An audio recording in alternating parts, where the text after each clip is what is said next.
And let's look further now at the attack that saw damage to a hospital in Israel's southern city of Beer Sheva. Iran says it actually hit a nearby military site and that the blast wave damaged the hospital, but Israeli media says there is no nearby military facility. Well, joining me now is Daniel Chamovitz, the president of Ben-Gurion University of the Negev. Soroka Hospital is affiliated with the Health Sciences Department at the university. Thank you very much for joining us. You have inspected the scene yourself, I understand. What did you see? It's actually quite horrible and amazing at the same time. An entire building in Soroka was destroyed by this missile. Hundreds, if not thousands, of windows were broken all throughout the hospital, throughout our health sciences faculty, and the shock waves propagated hundreds of meters around that here in the university that were across the street from the hospital. We had hundreds of windows and doors and aluminum sidings just blown out of their places. But in Soroka itself, the amazing thing is while this hospital building, 6 floors, was taken out, you could see the videos or the pictures of it, no one was killed. In one hand, you could say that we're incredibly lucky, but it's just because the director of the hospital took the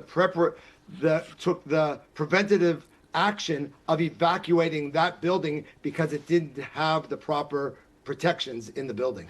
I understand there were some patients who weren't able to be evacuated because of their conditions. Were there any injuries among that group of patients? The entire hospital was evacuated, and of course there are some patients which could not be evacuated. The hospital does have protected bomb shelters in their basements where critical care, births, surgery can continue for those needing it.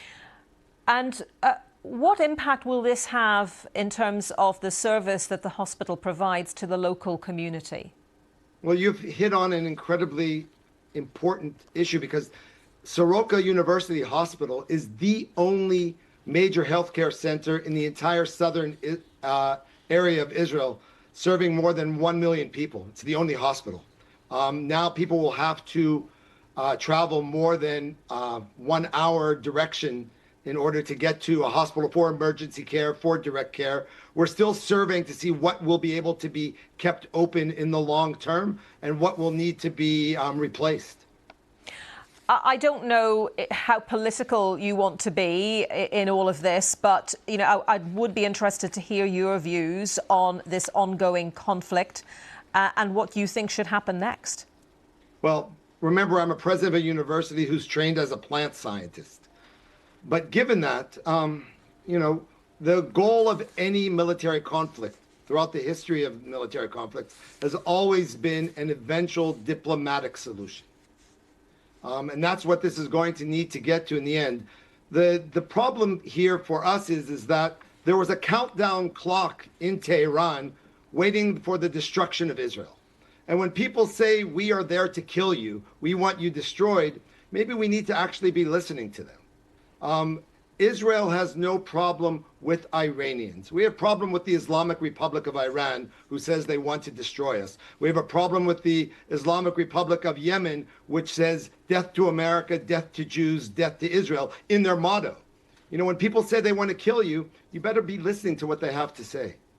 But it sounds though you are hoping for diplomacy to win the day in this. Israel has no intention of has no claims on Iran. We have no intention of taking over Iran. We actually had peace with Iran for 30 years before the Ayatollahs. There was a direct flight, there were direct daily flights from Tel Aviv to Tehran before the Islamic Revolution. We just want that there not be, we heard earlier one of your correspondents talking about why does the Iranian Islamic government put billions of dollars into enriching uranium? It can only be for one reason, is to make a bomb, and that bomb is aimed in only one direction. And we can't. Daniel Chamovitz, president of the Ben-Gurion University of the Negev, thank you very much for joining us on BBC News today.